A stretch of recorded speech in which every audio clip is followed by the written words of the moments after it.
पहले सेक्शन में आते हैं और एमसीक्यू करते हैं, सेकंड सेक्शन में बी में हमें सब्जेक्टिव मिलते हैं, फिर इसके बाद हमारे जो 5 मार्क्स वाले होते हैं।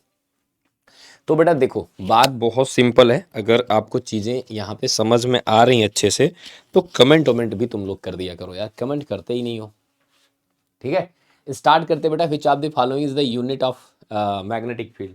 भाई देखो ये सब कोई बात नहीं होती है, ये सब क्वेश्चंस के आंसर आपको पता है बेटा कि टेस्ला होती है। ठीक है, तो नो एक्सप्लेनेशन, डायरेक्ट हम टेस्ला। न्यूटन पर एम्पियर मीटर भी होती है यार कौन सी नहीं है, मैं खुद कंफ्यूज हो गया, कौन सी नहीं है बेटा। तो न्यूटन पर एम्पियर स्क्वायर ये थोड़ा डाउटफुल है, बाकी तीनों होती, ए बी सी तीनों होती, तो डी वाला बेटा प्यारा सा आंसर है, हम करेक्ट कर देते हैं। क्लियर है बच्चों? अब देखो अगले क्वेश्चन पे बढ़ते हैं बेटा। अगला क्वेश्चन कह रहा है कि on dividing any magnet of magnetic moment M parallel to its length, ठीक है, in n equal pieces the magnetic moment. अब बेटा देखो एक बड़ा सा मैग्नेट है और उसका मैग्नेटिक मोमेंट जो है वो कैपिटल एम है, उसको cut cut cut cut cut cut cut cut खीरे की तरह से सलाद काटते हैं, वैसे ही तुमने एन पीसेस में उसको तोड़ डाला।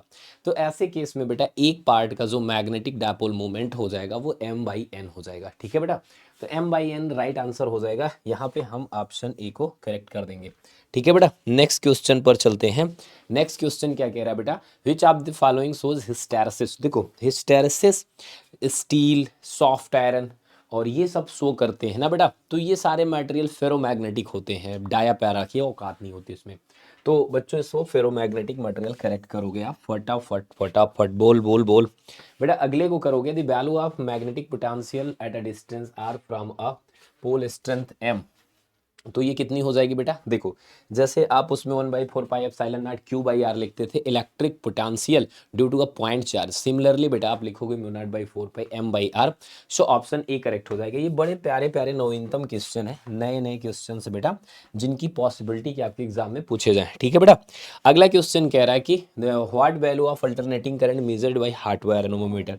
हार्ट वायर एनोमोमीटर को समझो एक ऐसी डिवाइस है जो अल्टरनेटिंग करंट की वैल्यू को पढ़ती है और वो रूट मीन स्क्वायर वैल्यू को देती है, क्योंकि सबसे ज़्यादा इफेक्टिव हम इसको मानते हैं। हालांकि ये वर्चुअल वैल्यू होती है बेटा, बट इसी को हम लोग करेक्ट कर देंगे। So option number C correct हो जाएगा। नन्ना मुन्ना राही हूँ, देश का सिपाही हूँ। ठीक है, यूनिट ऑफ रिएक्टेंस बेटा, रिएक्टेंस इम्पिडेंस एंड रेजिस्टेंस सबकी यूनिट एक ही होती है, ओम होती है। सो बेटा यहाँ पे ऑप्शन ए करेक्ट कर दोगे आप। ठीक है, नेक्स्ट पे चलते हैं। नेक्स्ट क्वेश्चन, नेक्स्ट क्वेश्चन कह रहा था following table mean value of the following table mean value of alternating current for a full cycle. Low low low low, zero zero, mean value of क्या होती है बेटा, जीरो होती है। ठीक है, अगला the phase difference between alternating current EMF is phi and then the value of power factor. तो करंट और ईएमएफ के बीच का अगर फेज डिफरेंस फाई है बेटा तो power factor cos of phi होता है, राइट ना। तो ऑप्शन नंबर ए मेरे को चमकता हुआ दिख रहा है बच्चों। फटाफट से करते हैं अगला, AC circuit power is last only in. देखो पावर इंडक्टेंस कैपेसिटेंस में नहीं लॉस होती, बिकॉज आइडियली उसमें पावर फैक्टर जीरो आ जाता है बेटा, तो एवरेज पावर लॉस भी जीरो आ जाता है। बट डेफिनेटली आर जो होता है उसमें कॉस 0 1 होता है, तो रेजिस्टेंस में ही पावर का लॉस होता है। There is no power loss in capacitor as well as in inductor. तो कह रहा है इन अल्टरनेटिंग। अच्छा एक और बात होती है बेटा, इस क्वेश्चन में ना बड़ा कंफ्यूजन होता है। देखो हम पढ़ाई करते हैं बेटा तो आइडियल फिजिक्स में बातें करी जाती हैं, ठीक है, प्रैक्टिकल ग्राउंड पे हम इंजीनियरिंग में बातें करते हैं, लेकिन पूरे थ्योरी वाले पार्ट पे हम लोग जो है आइडियल बातें करते हैं। तो अगर बात किया जाए तो इंडक्टेंस में भी अपोज होता है, इन केस बेटा कैपेसिटेंस में भी अपोज होता है, तो उनमें भी प्रॉब्लम्स तो होती हैं, ठीक है ना। पर अगर आइडियल केस को माने तो बेटा इसमें एवरेज पावर लॉस जीरो, इसमें एवरेज पावर लॉस जीरो, इसमें एवरेज पावर लॉस जीरो नहीं हो सकता है। तो कुछ बच्चे इसको ऑल द एबव अगर करेक्ट कर रहे हैं। देखो पहली बात ये क्वेश्चन अगर पूछा गया है ना तो दो यहाँ पे वर्ड डालना चाहिए, तो मैं इसको ना आइडियल मान के अगर कर रहा हूँ, ठीक है ना, as a purpose of daily life, तो मैं ऑल द एबव मानूंगा, बिकॉज बेटा सब में पावर लॉस होगा। पावर लॉस तो ऐसा है नहीं कि किसी में नहीं हो, तो मैं एक प्रैक्टिकल केस अगर लेके चलूँ तो सब में इसमें कर देंगे। ठीक है बेटा, तो यहाँ थोड़ा सा मैं अपने वर्ड से इसलिए बेटा हट रहा हूँ। लेकिन हाँ अगर वो कहता आइडियली किस में पावर लॉस होता है केवल और केवल, तो बेटा वो सिर्फ और सिर्फ रेजिस्टेंस होता है। ठीक है ना, तो थोड़ा सा चीज़ों को समझो कि मैं किस अंदाज में बात कर रहा हूँ। अगला, ठीक है, तुम भी वही करोगे। अगला क्वेश्चन पॉइंट 6 साइन, ये बेटा थोड़ा सा करेक्ट नहीं है, 100 पाई टी यहाँ पे लिखा है। तो कह रहा है alternating current, the alternating current sir represent by equation. तो कह रहा है कि the frequency of alternating current. तो बेटा देखो अल्टरनेटिंग करंट की फ्रीक्वेंसी अगर आपको निकालना है तो ये जो ओमेगा टी 2 पाई एफ टी होता है ना बेटा, ये 2 पाई एफ टी आप 100 पाई टी के बराबर कर देना। ठीक है मेरे भाई, तो यहाँ से एफ हो जाएगा 50 हर्ट्ज ना बेटा, 50 हर्ट्ज आप करेक्ट करने चल रहे हो मेरे साथ। तो 50 हर्ट्ज 50 पाई, अच्छा अगर केवल 100 है बेटा, केवल 100 है तो यहाँ पे ना ये पाई में रिमूव कर रहा हूँ बेटा, 50 हर्ट्ज यहाँ पे करेक्ट हो जाएगा।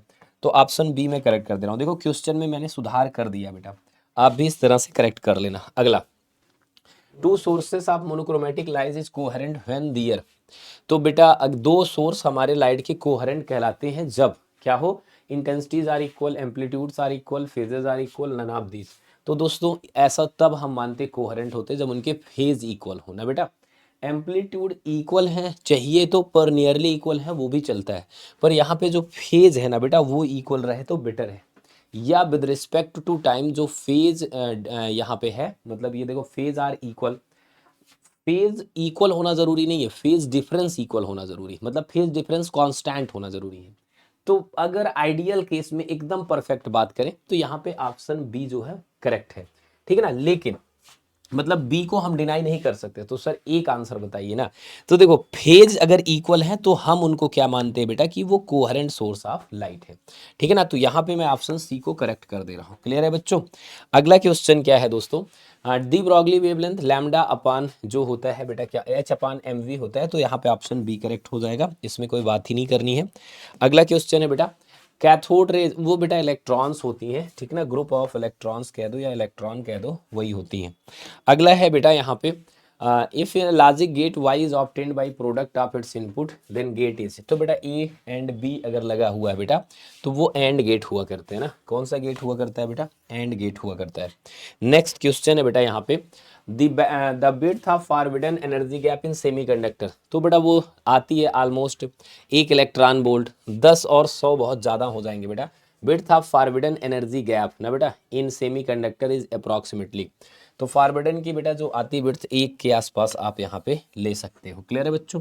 अगला क्वेश्चन है बेटा equivalent number of decimal of binary 27। देखो अगर 27 है बेटा तो इसका मतलब तो 16 16 और 8 ना बेटा 8 6 14 हो जाएगा और 4, तो 16 8 24 4 8 नहीं ये नहीं, तो हम करेक्ट कर ही लेते, इसको सॉल्व कर लेते, इतना टाइम क्यों लगाए।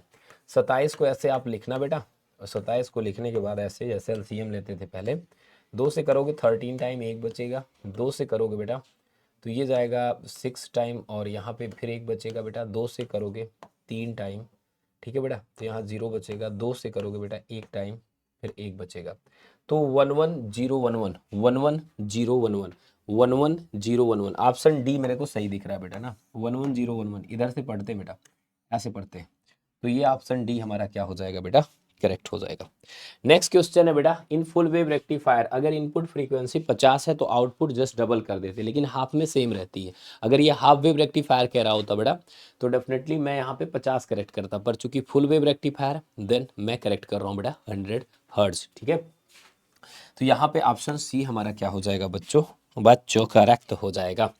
कह रहा है कि the device which works on modulation and demodulation is called radar fax modem. ये ऐसी मॉडर्न डिवाइस होती है बेटा, इसका नाम याद रख लेना, एक आध बारी क्वेश्चन प्रैक्टिस कर लोगे आपके एग्जाम में इर्द गिर्द टहलता रहता है। अगला है बेटा एटेन्यूएशन इज मेजर्ड, सिमिलरली बेटा डेसिबल में मेजर किया जाता है, तो ऑप्शन बी मेरा यहाँ पे लग जाएगा, ठीक है बेटा। अगला यहाँ पे क्या कह रहा है when a current in a coil of self inductance 5 henry changes 5 to 2 ampere in 0.1 second then average voltage, ठीक है ना, ईएमएफ या वोल्टेज जो भी कहो, तो ई बराबर होता है बेटा L D I by D T ना, L D I by D T. L की वैल्यू दिया है बेटा 5 हेनरी, करंट में जो चेंज आ रहा है यहाँ माइनस लगा के, करंट में जो चेंज आ रहा है माइनस का 3 का आ रहा है, और टाइम कितना लग रहा है बेटा 0.1। तो ये बच्चों अगर हम यहाँ मल्टीप्लाई करें 5 3 जा 15 150 वोल्ट आ जाएगा ना बेटा, तो यहाँ पे 150 वोल्ट राइट आंसर हो जाएगा। सारे आंसर हेनरी में इस तरह से दिए हुए हैं।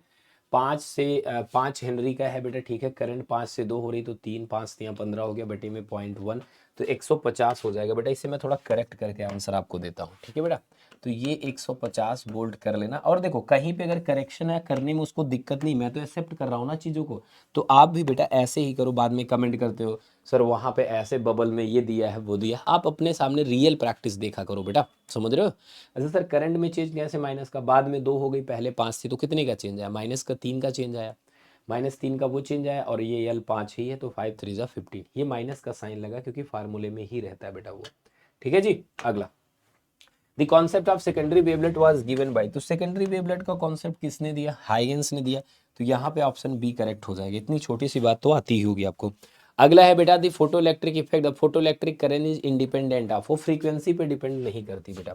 तो फोटो इलेक्ट्रिक करंट बेटा फ्रीक्वेंसी पे डिपेंड नहीं करती। Nature of emitter material, potential difference between two electrode, intensity of incident light, तो सब पे वो कर सकती बेटा, पर इस पे नहीं करती।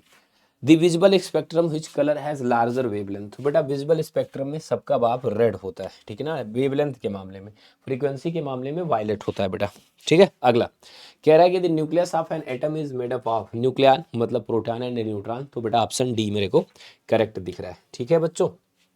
अगला क्वेश्चन कह रहा था width of diffraction fringes is equal to width of interference with unequal similar none, तो बेटा जो डिफ्रैक्शन फ्रिंजेज होती हैं उनकी विड्थ सब बराबर नहीं होती है, इंटरफेरेंस की तरह अनइक्वल होती हैं। सिमिलर तो कोई चांस नहीं बनता, आपने देखा भी होगा बेटा। तो यहाँ पे जो हमारा ऑप्शन हो जाएगा बेटा वो बी वाला करेक्ट हो जाएगा, अनइक्वल, ठीक है। हम नेक्स्ट क्वेश्चन पे चल रहे हैं बच्चों।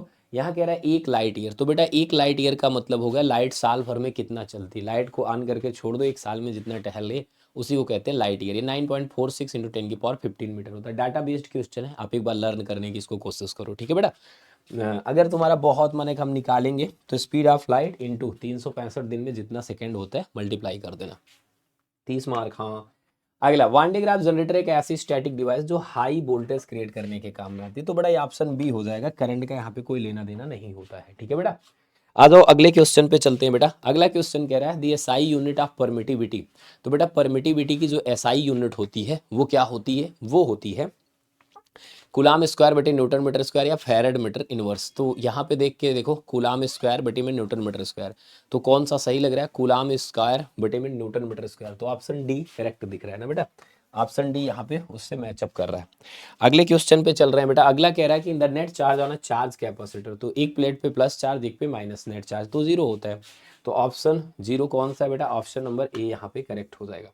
अगले क्वेश्चन में कनेक्ट करो सारे बच्चे। The motion of electron inside the conductor, drifting होती है बेटा। तो ये स्पेशल टर्म याद रखना, हालांकि वो एक्सेलरेट ही होते हैं but that is the different kind of concept. बेटा 1 कूलाम अगर चार्ज है तो फ्लक्स होगा Q/ε0, 1/ε0, ε0 ऊपर जाएगा, ε0 इनवर्स आ जाएगा, तो ऑप्शन बी को ठोक दो। ऑप्शन बी को गोले मारो, कोई न बच के जाने पाए। अगला the force acting on unit charge, इसको कहते हैं बेटा इंटेंसिटी, ये लॉ ऑफ इलेक्ट्रिक फील्ड, तो ऑप्शन सी मेरे को मैचअप होता दिख रहा है। अगला क्वेश्चन है बेटा यहाँ पे क्वांटाइजेशन ऑफ चार्ज इंडिकेट, देखो क्वांटाइजेशन ऑफ चार्ज ये कहता है कि there exist a minimum permissible charge या charge which the fraction of charge of an electron is not possible, electron के चार्ज का फ्रैक्शन पॉसिबल नहीं है, यही क्वांटाइजेशन कहता है बेटा। अच्छा, there exist a minimum permissible charge on a particle, किसी पार्टिकल पे एक मिनिमम परमिसिबल चार्ज पाया जाता है। Yes you can say that is electron, but the more accurate value is going to charge which is the fraction of charge of electron is not possible, ठीक है ना। Charge which is the fraction of charge of electron is not possible, कभी भी किसी भी body पे जो charge होगा वो ई का फ्रैक्शन नहीं हो सकता, ई इन द सेंस 1.6 × 10⁻19 कूलम। तो बड़ा यहाँ पे ऑप्शन ए करेक्ट है। बहुत सारे बच्चे इसमें लड़ाई करते हैं डी वाला सही है, चैट जीपीटी करते हैं, गूगल करते हैं, पर परेशानी हो ए वाला करेक्ट है, ठीक है ना, वो ज़्यादा एक्यूरेट बातें बोल रहा है। नेक्स्ट क्या है बेटा, the electric field provides information about field lines, strain, direction, सब कुछ। Even electric field provides information about field lines, strength, direction, nature of charge। यार ये जो क्वेश्चन है इसका सब सही हो जाएगा, इसे मैं गलत मान रहा हूँ बेटा।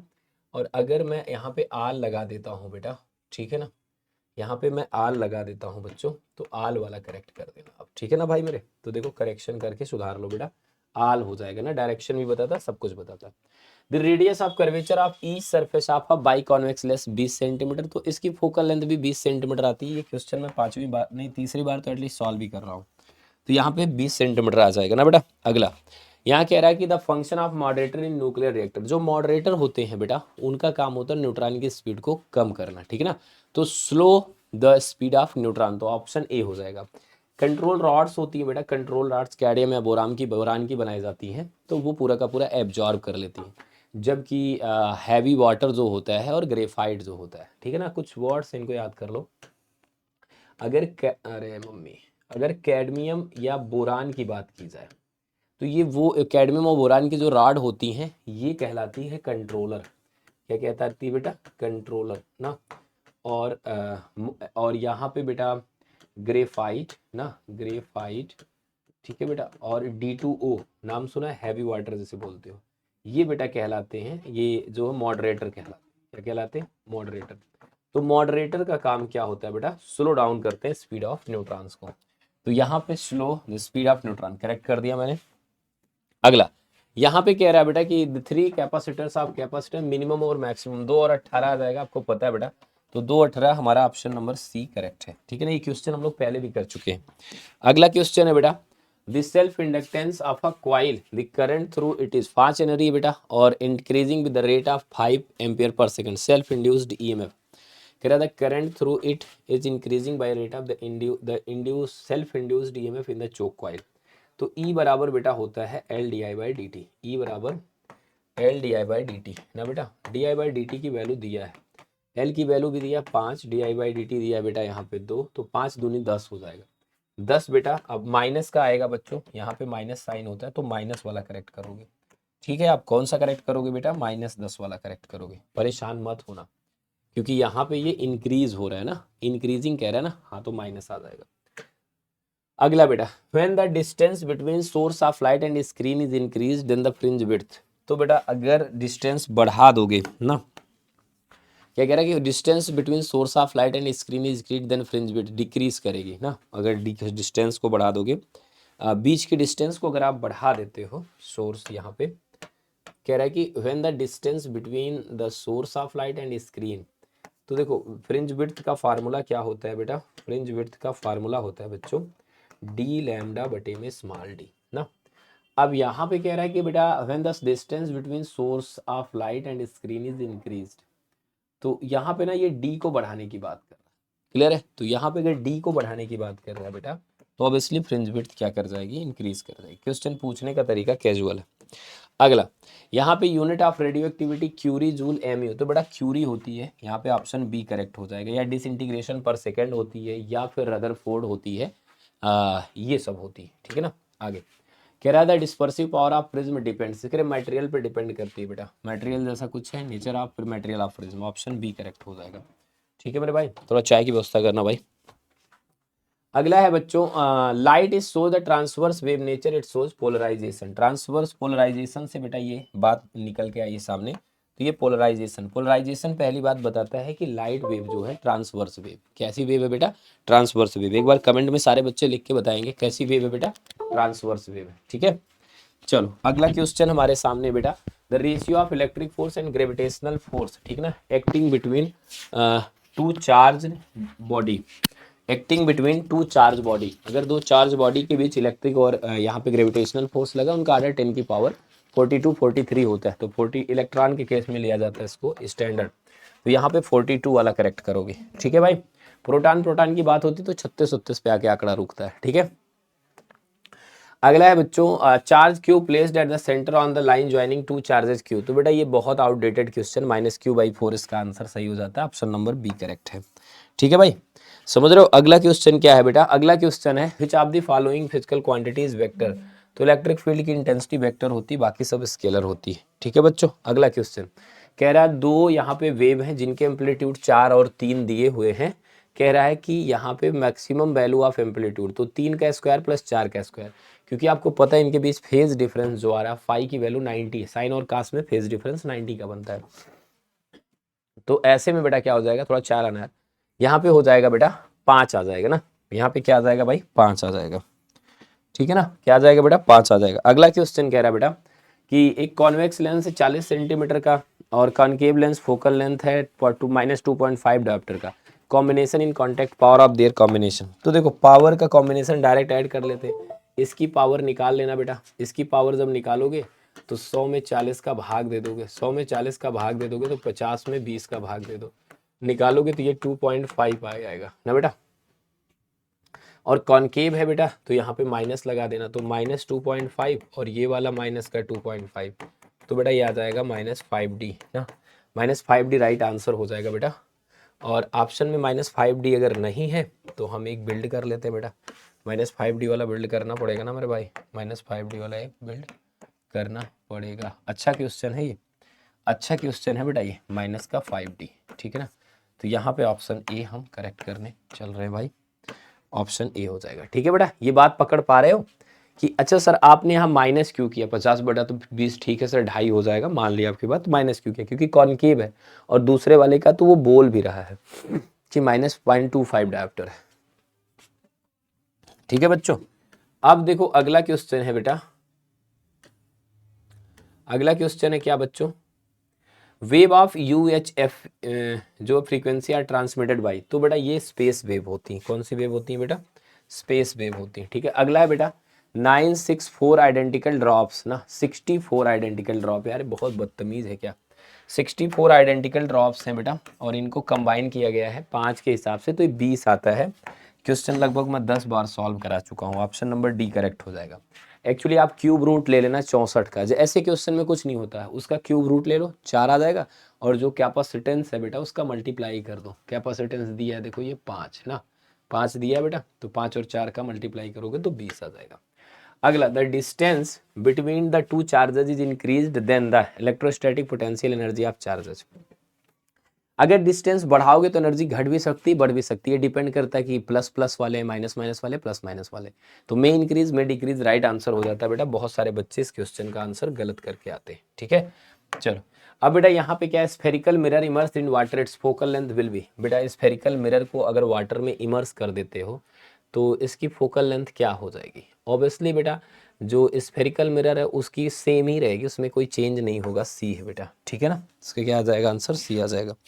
अगला क्वेश्चन है बेटा, the coefficient of internal reflection for TIR, तो बेटा टोटल इंटरनल रिफ्लेक्शन में पूरी एनर्जी रिफ्लेक्ट बैक हो जाती है, तो ऑप्शन बी करेक्ट हो जाएगा। इनपुट एनर्जी और आउटपुट एनर्जी सिमिलर ही रहेगी। अगला है बेटा, the final image found by terrestrial telescope, तो टेरेस्ट्रियल टेलीस्कोप जो होती है बेटा उसको हम लोग दूरदर्शी कहते हैं ना, टेरेस्ट्रियल टेलीस्कोप। तो फाइनल इमेज इससे कैसी बनती है, virtual and inverted compare to object, virtual and erect, real and erect compare to object. देखो एक बात तो साफ है, रियल इमेज तो बनना असंभव है, ठीक है ना, रियल नहीं बनेगी, और रियल कभी इरेक्ट नहीं हो सकती है बेटा, ठीक है ना, रियल इमेज तो नहीं बनती है, वर्चुअल बनती है, ठीक है। क्या वो इरेक्ट बनती कंपेयर टू ऑब्जेक्ट। अब बेटा देखो जो हमारे पास टेलीस्कोप है वो ठीक है टेरेस्ट्रियल टेलीस्कोप है, तो यहाँ गेम करते हैं, वर्चुअल और इरेक्ट कर ले जाते हैं। एक्चुअली वर्चुअल और इन्वर्टेड होना चाहिए पर वर्चुअल और इरेक्ट कर ले जाते हैं इसको, तो ऑप्शन बी में बता दे रहा हूँ सही हो जाएगा।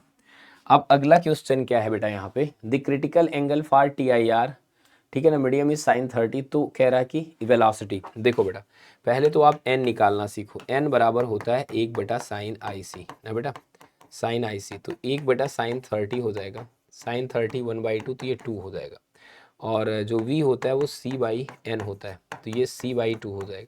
c/2 को सॉल्व करोगे तो 1.5 आ जाएगा बेटा इंटू 10⁸, तो ऑप्शन बी करेक्ट हो जाएगा, ठीक है भाई। अगले क्वेश्चन को करते हैं बेटा, which series of hydrogen spectrum lies in visible portion, तो बेटा विजिबल में बामर आती है, लाइमन अल्ट्रा में आती है, बाकी सब इंफ्रा में आती है, तो visible for Balmer, visible for Balmer, option B उड़ा दे बेटा, ठीक है। नेक्स्ट क्वेश्चन बेटा कह रहा है किलोवाट आवर एनर्जी की यूनिट होती है बेटा, 1 किलोवाट आवर में क्या होता है 3.6 × 10⁶ जूल, तो यहाँ पे बेटा ये हमारा करेक्ट हो जाएगा, एनर्जी की यूनिट होती है, ठीक है बच्चों। किसकी यूनिट होती है, एनर्जी की। कमेंट में एक बार सारे बच्चे लिख के बता दोगे, आल ओके बेटा, कमेंट में एक बार सारे बच्चे लिख के बता दोगे, सब कुछ ओके भाई, फटाफट बताओ, सब कुछ ओके बेटा, फटाफट बताना, कमेंट में लिख के एक बार बताना, आल ओके बेटा, फटाक से बता देना बेटा, डन है, आल ओके बेटा। Kilowatt hour is the unit of, kilowatt hour किसकी यूनिट होती है बेटा, एनर्जी की यूनिट होती है, ठीक है ना। अगला क्या क्वेश्चन हो जाएगा बेटा, अगले क्वेश्चन का आंसर हो जाएगा when an ammeter is shunted then it is media limit, obviously बढ़ जाती है बेटा, शंटिंग करने से रेजिस्टेंस भी कम होता है। अगला क्या कह रहा है बेटा, the dimensional formula of permeability, ठीक है ना बेटा। तो देखो यहाँ से आप कैसे निकालोगे यार डायमेंशनल फार्मूला परमिएबिलिटी का, निकाल पाओगे? तो या तो आप एनर्जी डेंसिटी से करो, या तो आप परमिबिलिटी जो होती है क्या से निकालते हो, बी डी एल ना, B D L is equals to mu I वाले से करो। तो ये बी का होता है न्यूटन पर एम्पियर मीटर, यहाँ पे मीटर बटे पे एम्पियर हो जाएगा।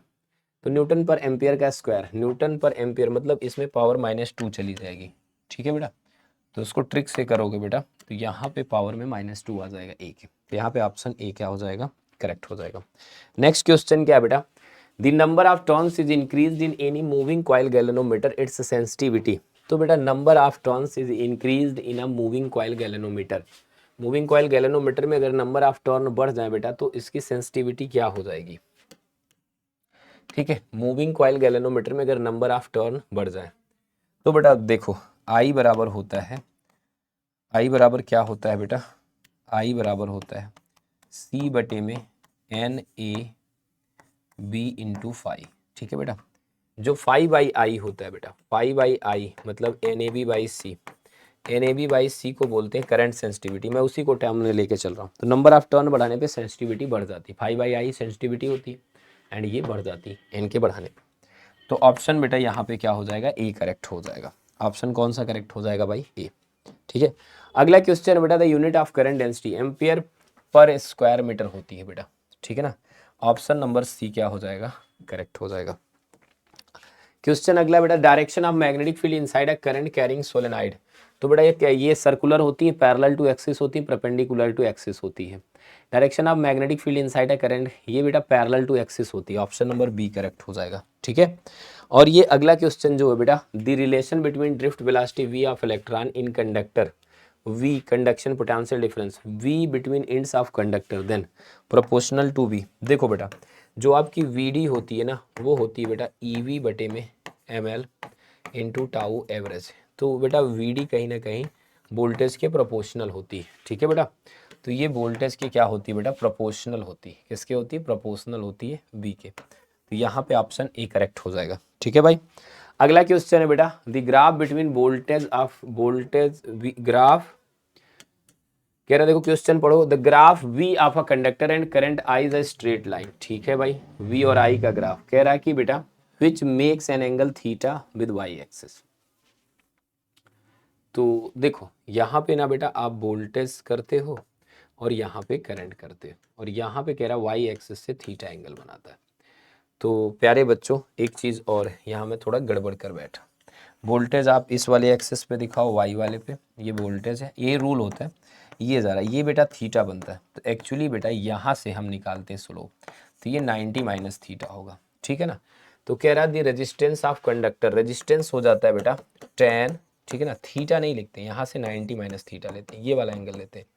तो 10 90 माइनस थीटा क्या हो जाएगा बेटा, कॉट थीटा हो जाएगा। क्या हो जाएगा बच्चों, कॉट थीटा। तो ऑप्शन बी क्या हो जाएगा बच्चों, करेक्ट हो जाएगा। अगला क्वेश्चन कह रहा the power of electric circuit is, तो बेटा जो पावर ऑफ इलेक्ट्रिक सर्किट होती है वो V²/R होती है, ठीक है, बाकी कोई मैच नहीं कर रहा। तो ऑप्शन बी करेक्ट कर देते हैं, ठीक है बेटा। अगला कह रहा है कि the rise in temperature the resistance of semiconductor decrease करता है बेटा, तो ऑप्शन बी हो जाएगा, अगर कंडक्टर होता तो इंक्रीज करता।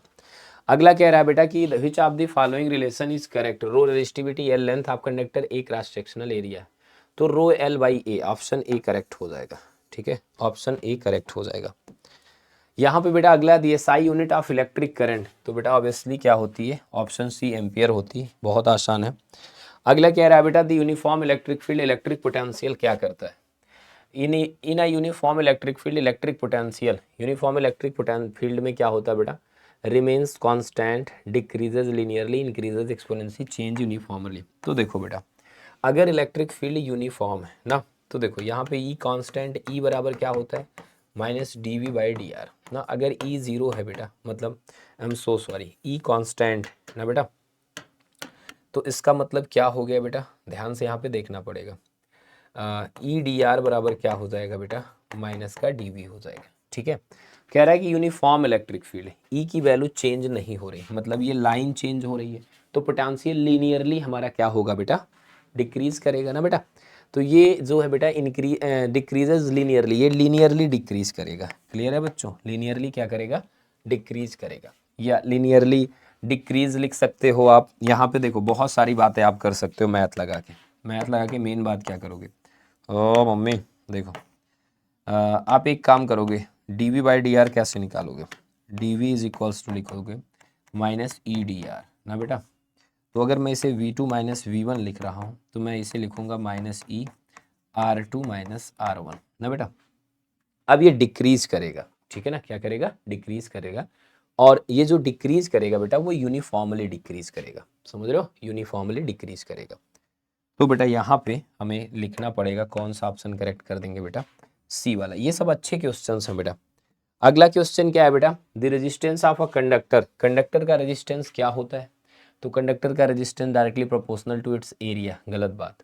लेंथ के प्रोपोर्शनल होता है बेटा, स्क्वायर ऑफ इट्स नहीं, लेंथ के प्रोपोर्शनल होता है। रेजिस्टेंस ऑफ कंडक्टर बेटा is directly proportional to its area, its length, square of its length, temperature. तो डायरेक्टली प्रोपोर्शनल तो इसके लेंथ के ही होता है, ठीक है ना बेटा, डायरेक्टली प्रोपोर्शनल किसके होता है, इसकी लेंथ के होता है। तो ऑप्शन बी करेक्ट हो जाएगा ना बेटा। चलो अगले क्वेश्चन पे चलते हैं बेटा। ये कह रहा है कि the magnetic field at the centre of circular current carrying loop uniform होता है बेटा, independent of current, inversely proportional to the radius, directly proportional to the square of radius, magnetic field at the center of circular current carrying loop। तो बेटा ये जो होता है B, हमारा जो आंसर आता है इसका, आप सॉल्व किए होगे अगर, बी बराबर होता है म्यू नॉट ना बेटा बाई 2 आई बाई आर। तो बेटा ये कांस्टेंट होता है, ठीक है ना, इंडिपेंडेंट ऑफ करंट, नहीं करंट पे डिपेंड तो करता है, inversely proportional to its radius, ये भी सही है, ठीक है, directly proportional to square of radius. देखो ऑप्शन डी तो गलत है, इंडिपेंडेंट ऑफ करंट ये भी गलत है, जीरो तो होगा नहीं, inversely proportional to its radius, option B correct हो जाएगा। प्यारा क्वेश्चन है, ऑप्शन बी क्या हो जाएगा बेटा, करेक्ट हो जाएगा। अब इतना करने के बाद हमारे पास आ जाते हैं बेटा ये क्वेश्चन, इलेक्ट्रोस्टैटिक शील्डिंग क्या होती। तो आप यहाँ पे आंसर लगाओगे बेटा, क्या आंसर नंबर 1 क्या लिखोगे बेटा, आंसर 01। इसमें कैसे आप आंसर करोगे बेटा, इलेक्ट्रोस्टैटिक शील्डिंग। तो इलेक्ट्रोस्टैटिक शील्डिंग का मतलब ये होता है बेटा, अगर किसी, देखो ये आंसर सब आपको मिलेंगे, कुछ नहीं मैं बता देता हूँ, इसको समझाना मेरे लिए ज़्यादा बेटर होगा, ठीक है। तो इलेक्ट्रोस्टैटिक शील्डिंग का मतलब होता है कि अगर हम किसी स्पेस को फ्री फ्रॉम इलेक्ट्रिक फील्ड कर दें, तो ऐसे स्पेस को हम लोग क्या कहते हैं बेटा, ऐसे माहौल को क्रिएट करना क्या कहलाता है, इलेक्ट्रोस्टैटिक शील्डिंग कहलाता है, ठीक है बच्चा। अगला जो क्वेश्चन है, what is polar and non polar dielectric. तो बेटा देखो पोलर डाइलेक्ट्रिक वो डाइलेक्ट्रिक होते हैं जो जिनमें पहले से ही डाइपोल मोमेंट पाया जाता है, ठीक है ना। और नॉन पोलर डाइलेक्ट्रिक वो होते हैं बेटा जिनके प्लस और माइनस कॉनिसाइज होते हैं, but after the applying electric field ये हमारे क्या हो जाते हैं बेटा, सेपरेट हो जाते हैं, ठीक है ना। अगला है बेटा व्हाट इज करंट डेंसिटी। तो प्यारे बच्चों आपको करंट डेंसिटी की डेफिनेशन लिखना है, ऐसा नहीं कि आपको कराया नहीं गया, एसआई यूनिट और डायमेंशन लिखना है आपको सेम। प्यारे बच्चों ये क्वेश्चन मॉडल पेपर जो आपका सेकंड है उसमें भी ये क्वेश्चन हमने आपको कराया है एज इट इज, और ये आपको मिल भी जाएगा इसमें, ठीक है ना। अगला है बेटा right two factor eight which resistivity of a conductor depend.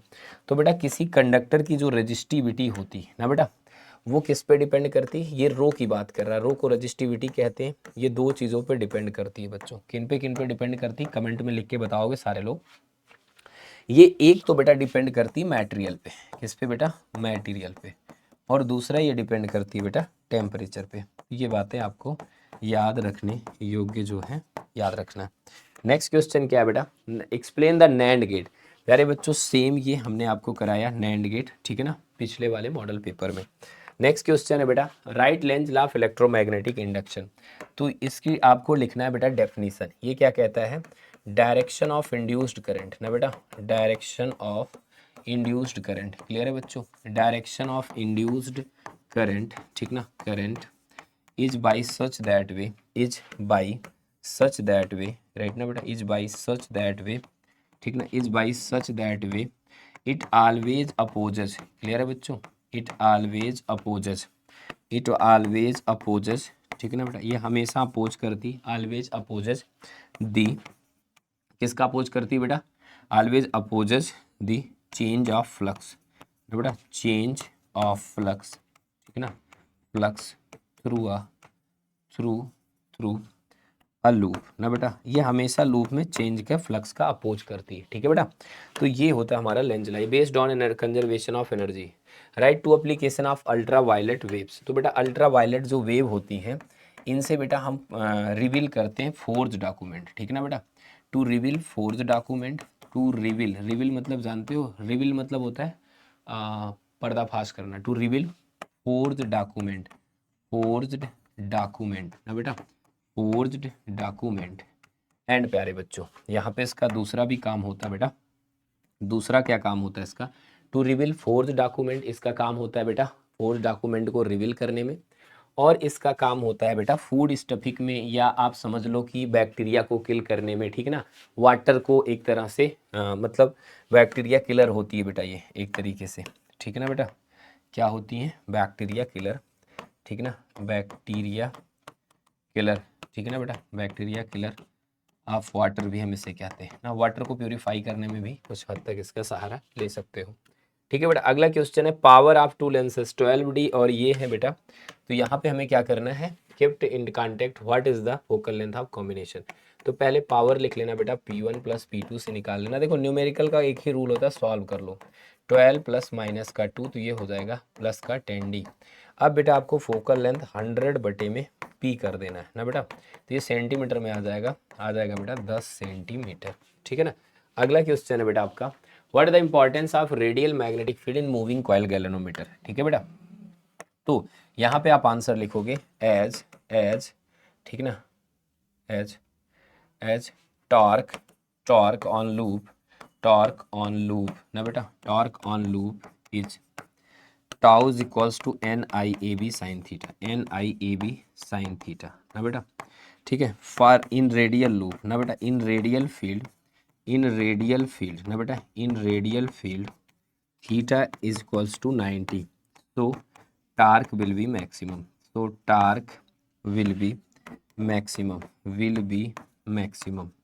ठीक है बेटा, torque will be maximum, clear है बेटा। तो टार्क क्या हो जाता है बेटा, मैक्सिमम हो जाता है, ठीक है ना। स्टेट प्रॉपर्टीज ऑफ फोटॉन, बेटा फोटॉन की क्या प्रॉपर्टी होती है, पहली प्रॉपर्टी होती है बेटा कि ये न्यूट्रल होता है ना बेटा, न्यूट्रल होता है। दूसरी प्रॉपर्टी होती है रेस्ट मास जीरो होता है, रेस्ट मास क्या होता है बेटा, जीरो होता है। तीसरी प्रॉपर्टी होती है बेटा डायनेमिक मास क्या होता है, डायनेमिक मास क्या होता है बेटा, डायनेमिक मास क्या होता है बेटा, ये होता है एच न्यू बटा सी स्क्वायर, क्लियर है बेटा, एच न्यू बटा सी square.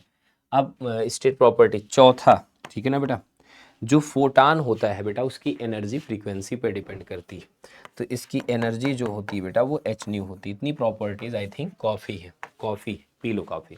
State to use of photodiode, photodiode का बेटा दो यूज बताना है। तो जो फोटोडायोड होती हैं प्यारे बच्चों उनका काम क्या होता है, फोटोडायोड बेसिकली आपको ये पता होना चाहिए कि आप जाते हो कभी कभी शॉपिंग मॉल वाल में, तो उसमें पंचिंग में यूज़ की जाती है ना बेटा, पंचिंग एंड काउंटिंग में इसका यूज़ होता है। दो ही तो लिखना है ना, तो पंचिंग और काउंटिंग में इसका यूज़ होता है बेटा, पंचिंग में इसका यूज़ होता है, पंचिंग एंड काउंटिंग ना बेटा, एंड काउंटिंग, क्लियर है बेटा, समझ रहे हो।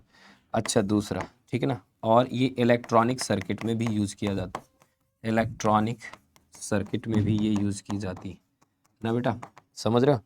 और इनका तीसरा यूज़ होता है बेटा फोटो सेल में भी इनका यूज़ होता है, ठीक है ना बेटा। इनका यूज़ बेटा कुछ हद तक मतलब सेल में भी होता है, जो हमारे पास क्या होते हैं फोटो इलेक्ट्रिक इफेक्ट वाले होते हैं, फोटो इलेक्ट्रिक इफेक्ट वाले होते हैं, ठीक है ना बेटा। फोटो इलेक्ट्रिक इफेक्ट वाले सेल में भी फोटो डायोड का यूज़ होता है, बिकॉज इसमें होता है क्या बेटा, जब जैसे बाहर से फोटोन आता है तो उससे करंट इलेक्ट्रिसिटी हमें मिलती है, ठीक है बेटा।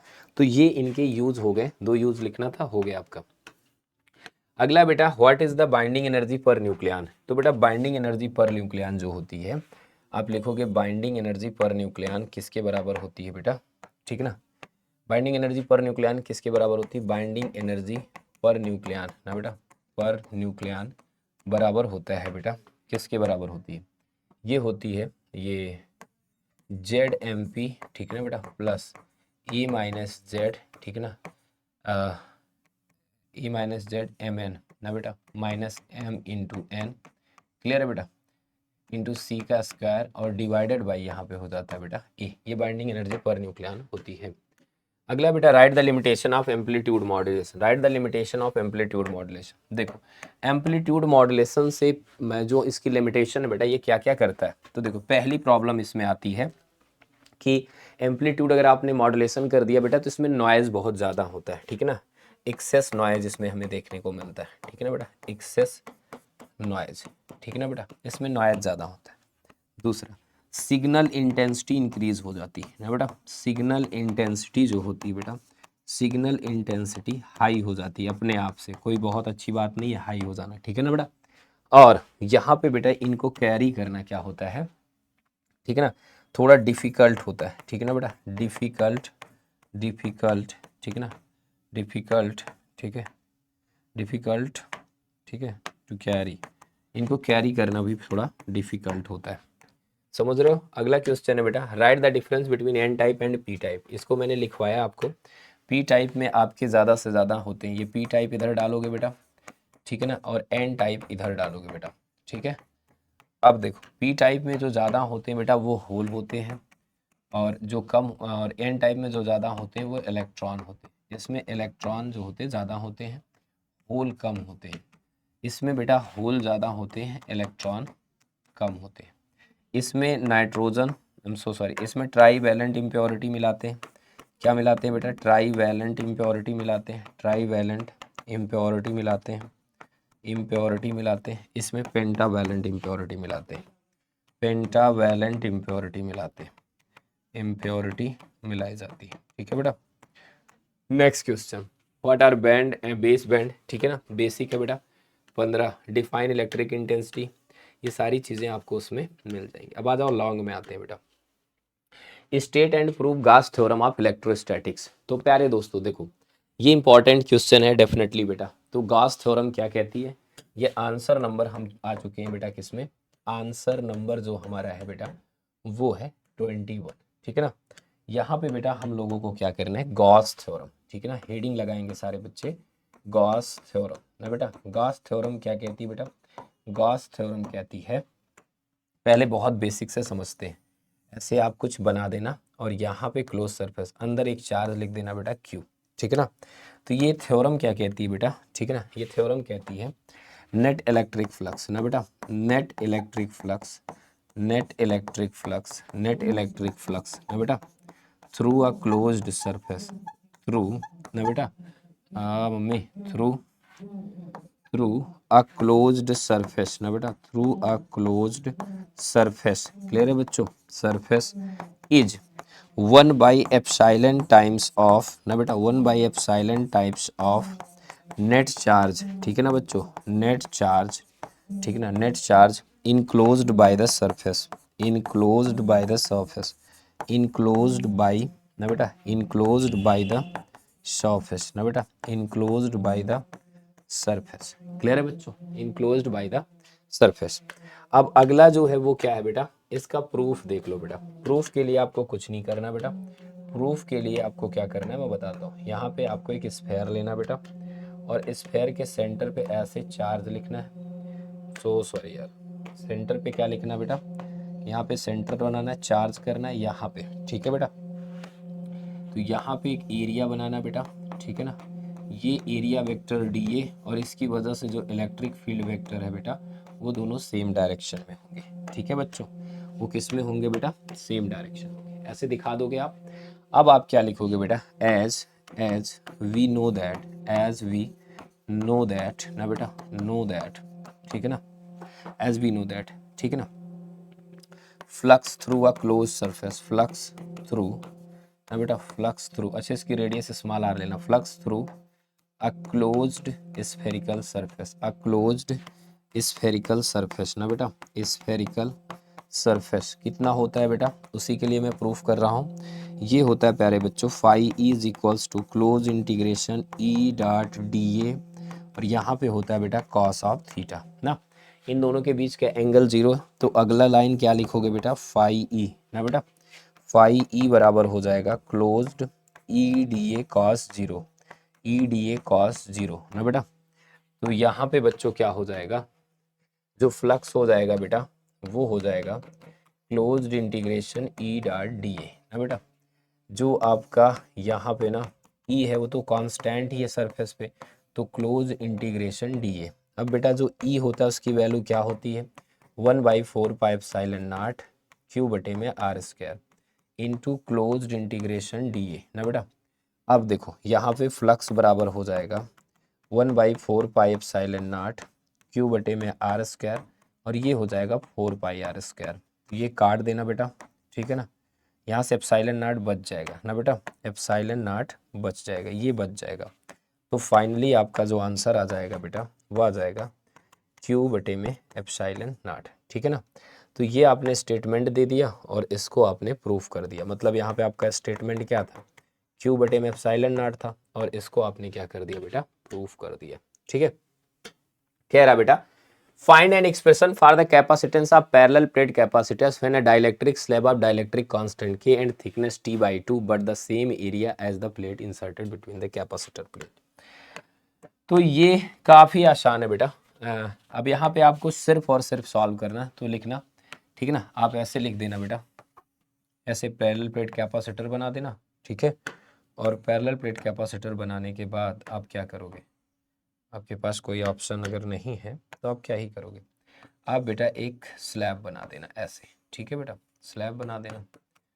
और यहाँ पे ये पूरी डिस्टेंस जो होती है बेटा डी होती है, और इसकी जो थिकनेस, ओ मम्मी, इसकी जो थिकनेस है बेटा टी, वो d/2 है। अच्छी बात है यार, बड़ा मज़ा आया, ठीक ना। एक कैपेसिटर को आप प्लेट वोलेट से इधर करते हो, इस पर प्लस चार्ज देते हो, प्लस क्यू चार्ज इस पर रहता है, माइनस क्यू चार्ज इस पर, वो सब बात की बातें। अब बेटा यहाँ पे ना आप जानते हो इसका डाइलेक्ट्रिक कांस्टेंट के दिया है क्या, हाँ इसका डाइलेक्ट्रिक कांस्टेंट के। तो आप लिखना बेटा एज वी नो दैट ना बेटा, नो दैट सी किसके बराबर होता है बेटा, एप्सिलॉन नॉट ए बटे में डी माइनस टी, और यहाँ पे 1 - 1/k ना बेटा। बट यहाँ पे बेटा जो t है वो d/2 के क्या है बराबर, ये वैल्यू रख दोगे सभी लोग। तो यहाँ पे अगर रखेंगे बेटा तो c बराबर क्या हो जाएगा, एप्सिलॉन नॉट ए बटे में d माइनस d/2 ना बेटा, और यहाँ पे हो जाएगा 1 - 1/k। इसे सॉर्ट कर पाओगे प्यारे बच्चों, यस कर सकते हो। तो ये हो जाएगा एप्सिलॉन नॉट ए, यहाँ पे हो जाएगा बेटा 2 एप्सिलॉन नॉट ए हो जाएगा, ये 2d माइनस डी, और 1 - 1/k हो जाएगा ना बेटा, 1 - 1/k हो जाएगा। और इसे हम सोच रहे हैं तो और थोड़ा छोटा कर लेते हैं, क्लियर है बेटा। तो ये हो जाएगा एप्सिलॉन नॉट ए, यहाँ पे हो जाएगा बेटा d माइनस d/2 और प्लस d/2 इंटू के, ठीक है बेटा।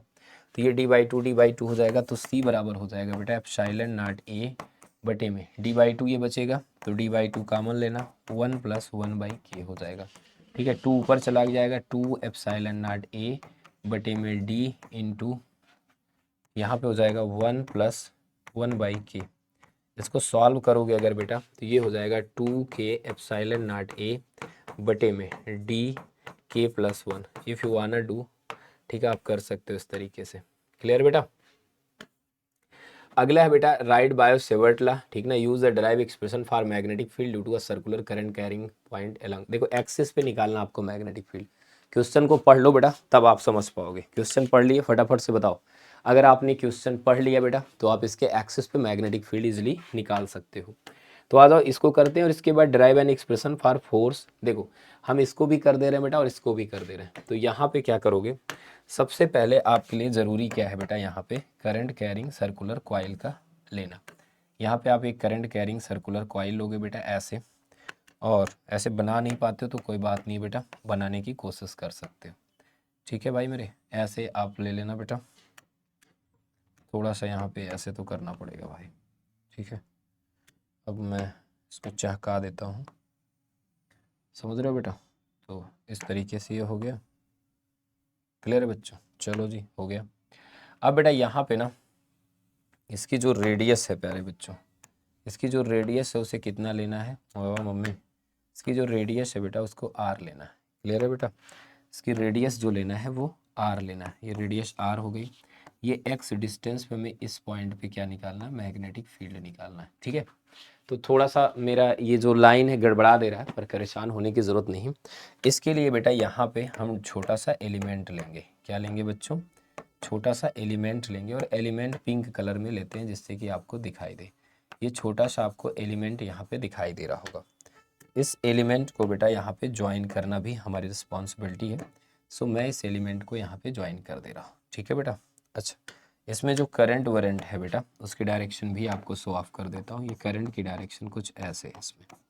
ठीक है, तो इस पे जो बेटा मैग्नेटिक फील्ड बनेगा वो मैग्नेटिक फील्ड की डायरेक्शन, छोटा सा एलिमेंट है ये, तो मैग्नेटिक फील्ड की डायरेक्शन कुछ ऐसे हो जाएगी। क्लियर है बेटा, मैग्नेटिक फील्ड की डायरेक्शन कैसे हो जाएगी, डीबी ऐसे हो जाएगी। ठीक है, ओके सर। ये जो छोटा सा एलिमेंट यहाँ पे आप देख रहे हो वो डीएल है बेटा। अब यहाँ पे ना डेरिवेशन का पार्ट मेन है बेटा ये, तो यहाँ पे बच्चों ऐसे ही सिमिलरली नीचे भी एक एलिमेंट हमें लेना पड़ेगा बेटा, ऐसे ही नीचे भी हमें एलिमेंट लेना पड़ेगा, और इसकी वजह से ये हमें ज्वाइन भी करना पड़ेगा। तो यहाँ पे भी हमने ज्वाइन कर दिया बेटा। ठीक है, और सिमिलरली बेटा यहाँ पे भी मैग्नेटिक फील्ड वैसे ही बन जाएगा इसकी वजह से। ओ रेड हो गया यार, इसी की वजह से मैग्नेटिक फील्ड यहाँ पे भी बन जाएगा। अब चीज़ों को जितने बेहतर तरीके से हम स्टार्ट कर पाएँ उतना ही हमारे लिए अच्छा होगा यार।